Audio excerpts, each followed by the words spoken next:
Falamos agora de trigo aqui no Agricultura BR. É porque a campanha atual para o cereal deve atingir um recorde de 9 milhões e 300 mil toneladas produzidas no Brasil e que traz aí um aumento relevante de 22% no resultado da produção comparado com a campanha anterior.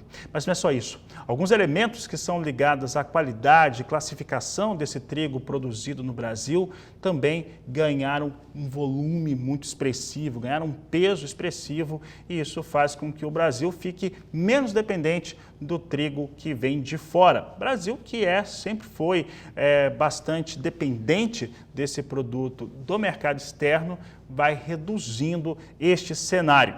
E boa parte disso está ligado ao desenvolvimento das tecnologias e também da ciência.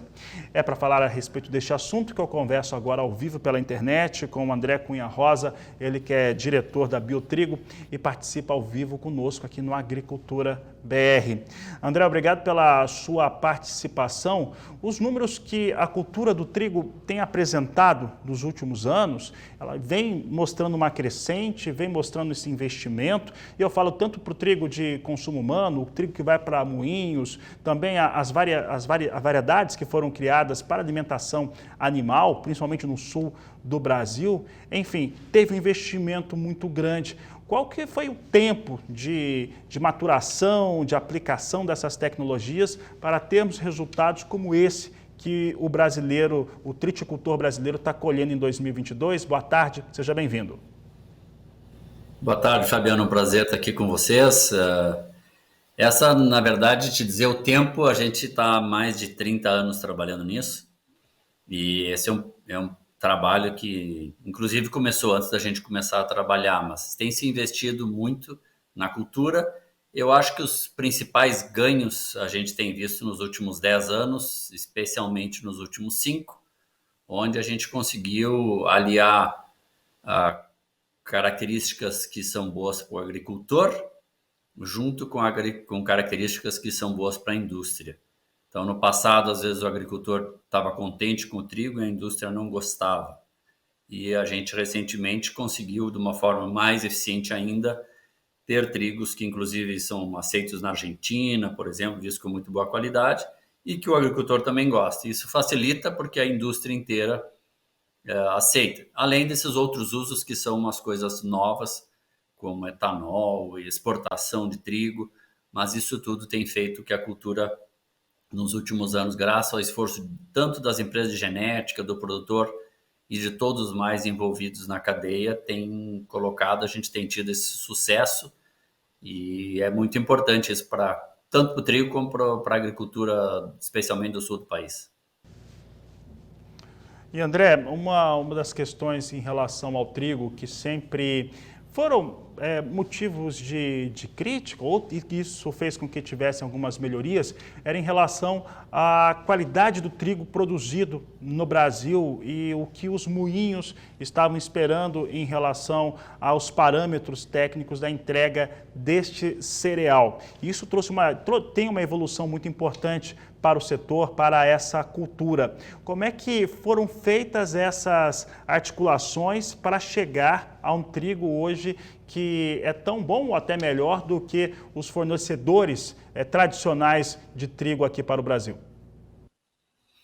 É muito boa pergunta. Isso é um processo longo que começa no melhoramento, onde a gente termina cruzando com materiais do exterior que tinham a qualidade que se buscava. E às vezes não é na primeira cruza que você chega, às vezes você tem que fazer um trigo que funciona como pai para um próximo. Então, hoje a gente tem alguns materiais aqui que tem genética, alguns da Argentina, outros dos Estados Unidos, que chegaram a um nível de qualidade internacionalmente reconhecido como muito bom. Então, no Brasil hoje a gente tem os moinhos prontos para comprar esse trigo, e em grande parte é porque essa genética realmente é muito boa. Inclusive o Brasil tem um clima mais difícil, e a gente às vezes precisa ter a genética melhor do que a genética da Argentina ou a genética dos Estados Unidos, para que mesmo com o clima um pouco mais duro, a gente consiga entregar os parâmetros de qualidade que a indústria quer. Também vem de muito esforço de conversa com a indústria, entender realmente o que a indústria queria. Em algum momento a indústria sinalizou alguns parâmetros, depois isso mudou um pouco, mas mais e mais a gente tem conversado, estado alinhado. E isso é muito importante para que a coisa siga assim. Se está todo mundo alinhado e a gente entrega o que foi acordado, termina que o trigo tem liquidez e o produtor consegue produzir, vender, comercializar, receber o seu produto, e é isso que tem feito como resultado final. A área só cresce quando o agricultor tem sucesso. Se ele tem sucesso, ele sempre sinalizou que gostaria de plantar trigo, agronomicamente tem inúmeros benefícios, inclusive para a soja. Então, se houver liquidez e um preço razoável, o agricultor está disposto a plantar mais. E a qualidade tem um papel importante nisso, sim.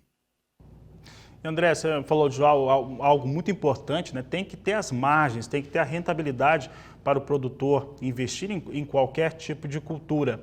E tradicionalmente aqui no Brasil nós temos 2 estados que são os grandes produtores, onde se concentra a maior parte da produção, Rio Grande do Sul e estado do Paraná. Aí nós vamos ter condições adequadas no Santa Catarina, mas numa área menor, sul do Mato Grosso do Sul, uma partezinha de São Paulo, sul de Minas também.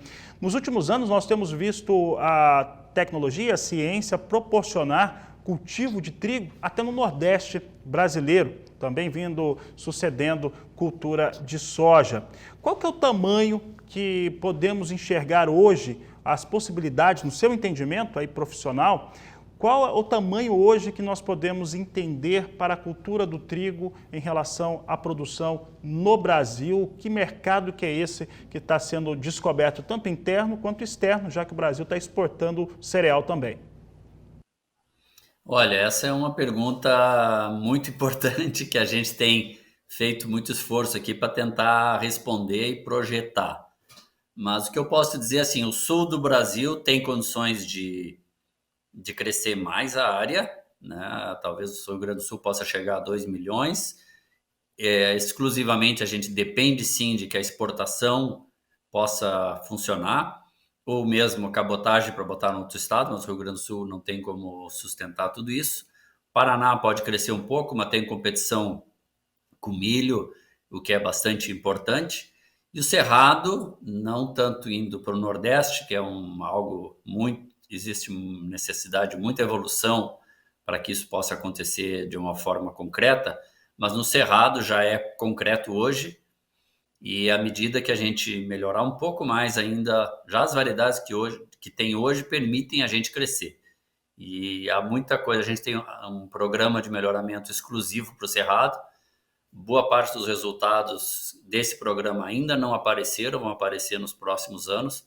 E no momento que essas variedades mais competentes estiverem lá, se espera um aumento de área na medida que a gente tenha mais e mais competência da genética disponível, do conhecimento dos produtores com relação a trigo, que também é importante, assim como a logística e, se possível, esperamos que a parte de impostos para que a produção de um estado possa passar para o outro, todas essas evoluções serão importantes para que o Cerrado, sim, possa nos auxiliar a chegar, pelo menos, a que o Brasil possa ser independente, que produza pelo menos a mesma quantidade que consome.